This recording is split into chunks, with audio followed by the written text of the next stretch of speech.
गायन की परंपरा है अयोध्या की, आज वो कितनी कायम है, बरकरार है? आज अगर कोई बाहर से जाता है तो उसे मंदिरों में कितना संगीत सुनाई देगा? ये बहुत अच्छा सवाल किया आपने, और इस सवाल का जवाब मैं देना चाहूंगा कि पहले तो हर मंदिर में गाया जाता था।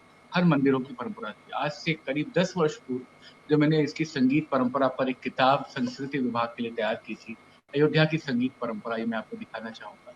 ये किताब है, इसमें पूरा डिटेल मैंने डॉक्यूमेंट किया है। तो उस समय तक बहुत सारी परंपराएं समाप्त हो गई थी, क्योंकि उन मंदिरों से ठौर पाए हुए कलाकार या तो मृत्यु हो गई, और या फिर आना छोड़ दिए, बीमार रहने लगे बुजुर्ग, क्योंकि बाहर से भी बहुत सारे कलाकार आते थे और समयों पर गाते थे। लेकिन आज भी कनक भवन मंदिर में, लक्ष्मण किला में, रंग महल में, सदगुरु सदन में, जो गोलाघाट का एक बहुत प्रसिद्ध मंदिर है, हमारी परंपरा में जब कोई उत्सव होता है तो अभी भी वैसा गायन होता है। आप रोज कनक भवन जाएं, आप लक्ष्मण किला जाएं, आपको पद गाता हुआ मिलेगा। आप रंग महल मंदिर जाएं, आपको मिलेगा। आप सदगुरु सदन जाएं, आपको मिलेगा। जहां पर कुछ भी नहीं मिलेगा, जहाँ कोई संगीत परंपरा नहीं है, वहां भी राम धुन होती रहेगी, सामगान होता रहेगा, कुछ नहीं होगा, तो चौपाइयां गाई जाती रहेंगी। ये फिर अलग बात है कि वो कोई बहुत बड़ा कलाकार नहीं गा रहा होगा, यहाँ के लोकल कोलोकियल डायलेक्ट में जो लोग काम करते हैं वो गा रहे होंगे, खंजड़ी बजा रहे होंगे, मंजीरे बजा रहे होंगे, लेकिन गाना होता रहेगा। आपको शाम को 1 घंटा गाना आपको मिलेगा ही मिलेगा मंदिरों में।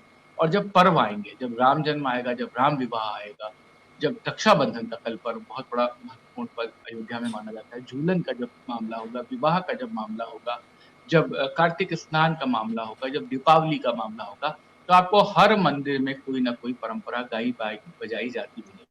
मणि पर्वत का झूला, जो मैंने कल मणि पर्वत की बात की थी कि जी। नदियां वहां पर आती हैं, तो मणि पर्वत का जब झूला होता है तो वहां पर मानस से फुलवारी प्रसंग गाया जाता है। फुलवारी का जो प्रसंग है, वहां जाकर के हर मंदिर से लोग गाते हैं। और मानस की कुछ चौपाइयां मशहूर हैं, हर मंदिर ने अपने ढंग से उसको निकाल रखा है, तो उसको गाते हैं। अक्सर आपको विनय पत्रिका के पद मिल जाएंगे, कवितावली दोहावली मिल जाएगी, और तुलसी साहिब के पद आपको मिलेंगे। लोकल डायलेक्ट्स के लोकगीत मिलेंगे। जो मैंने तमाम सारे पद बताए, ये संतों के पद हैं। बहुत सारे आपको गीत मिलेंगे जो वैसे गाए जाते रहे हैं, जिनको एक रूप कला दिव्य कला मंदिर है जहाँ पे बहुत ही संगीत की परंपरा है। तो मेरा कहने का मतलब ये है, लेकिन हर मंदिर की अपनी अलग परंपरा है, अपनी अलग क्वालिटी है। जैसे हम उदाहरण के तौर पर इन मंदिरों से अलग, अगर हम कबीरपंथी मंदिरों पे जाएं तो वहां पे कबीरपंथी गायन होता मिलेगा। गुरुद्वारे में जाएं, ब्रह्मकुंड का गुरुद्वारा, वहां आपको शबद कीर्तन मिलेगा। और क्या बोलते हैं, जिन जगहों पर मंदिर में कोई संगीत की परंपरा नहीं है, वहां पे कभी कभी पे खासकर दशहरे के समय में, वो चाहे स्टेज लगा करके ही रामलीला होती है, उस समय राधे श्याम रामायण से चीजें गाई बजाई जाती हैं। तो ये परंपरा है। जी। अब इसी का सवाल, यहाँ अगला सवाल इसी से बनता है कि अयोध्या की परंपरा क्या हमारी फिल्मों में पहुंची?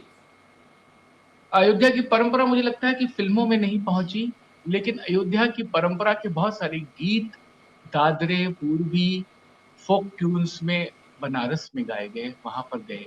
अ, भजन जो बने अयोध्या के, मतलब जो राम के भजन बने, उसमें जी। ज्यादातर वो पारंपरिक ध्वनि इस्तेमाल हुई। श्री रामचंद्र कृपाल भजमन ले लीजिए या कोई आरती ले लीजिए, लेकिन वो परंपरा अयोध्या की कोई सी खास पदावली का गया हो ऐसा नहीं कह सकता। लेकिन ये जरूर कहूंगा कि कुछ खास पद है जिनको शास्त्रीय संगीत में जगह मिली। जैसे पलटू दास का एक पद है, प्रेम बान जोगी मारल हो फाटा ही मोर, इसको शास्त्रीय संगीत के गाते हैं, शुभा मुद्गल जी गाती हैं। सकल बल झूलत दे गलवाही, इसको गिरजा देवी गाती हैं। सिया रानी का अचल सुहाग गाया जाता है। हिंडोला का पद गाया जाता है। हिंडोला करके एक पूरी किताब लिखी लाला अवधवासी सीताराम बी ने, उसमें हिंडोले के पद है लिखे हुए। तो अगर, बल्कि मैं ये कहता हूँ कि अगर अयोध्या पे कोई काम करे, अगर किया जाए तो एक कोलोलॉजी बनाई जाए, तो आपको दसियों हजार पदावलियां मिलेंगी, जो राम जन्म, बसंत विहार पदावली, विवाह पदावली, झूलन पदावली, और तमाम नाम नेवरिया होती है जो राम केवल संवाद होता है, तो उसमें पद गाए जाते हैं, उसमें लिखे जाते हैं। पागलदास जी ने गाया, उन्होंने लिखा, मृदंग पे उन्होंने सब परन और बोल निकाले। रसना रसायन नाम की उन्होंने किताब लिखी।